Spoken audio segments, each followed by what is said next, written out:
आज तुम्हाला garlic ब्रेडची recipe दाखवत आहे. त्यासाठी 15 लसूण पाकळ्या चॉप करून घेतल्या आहेत. 60 ग्रॅम मी सॉल्टेड बटर घेतलं आहे. 1 मूठभर कोथिंबीर आणि अर्धा शिमला मिर्च बारीक कापून घेतलेली आहे. 1 चमचा चिली फ्लेक्स, चिमूटभर मीठ आणि मिक्स हर्ब्स 1 टीस्पून एवढं टाकून हे चांगलं मिक्स करून घ्यायचं आहे एकजीव.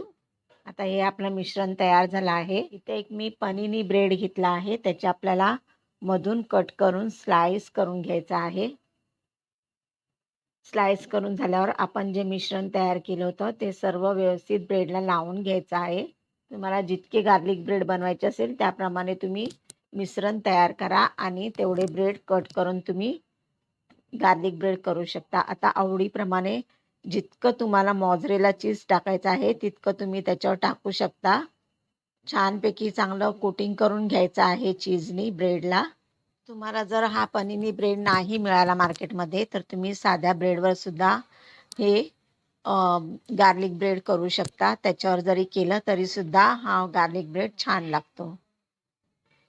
आता चीज टाकलं त्याच्यावर पिझ्झा ऑरिगॅनो स्प्रिंकल करायचा आहे, पसरून टाकायचा आहे आवडीप्रमाणे तुम्हाला किती पाहिजे तो. आणि आता हे ब्रेड आपण 175 डिग्रीला 15 मिनिटासाठी ओव्हनमध्ये बेक करून घ्यायचं आहे. 15 मिनिटं झाली आहेत. ब्रेड बाहेर काढलेला आहे गार्लिक ब्रेड. थोडासा थंड झाला की आपण त्याचे पीस करून घ्यायचे आहेत. छानपैकी बेक झालेला आहे ब्रेड आणि चीजसुद्धा चांगलं मेल्ट झालेलं आहे.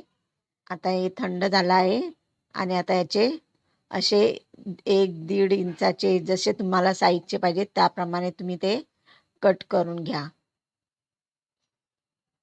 हा गार्लिक ब्रेड खूपच टेस्टी लागतो, तेव्हा एकदा जरूर तुम्ही ट्राय करा.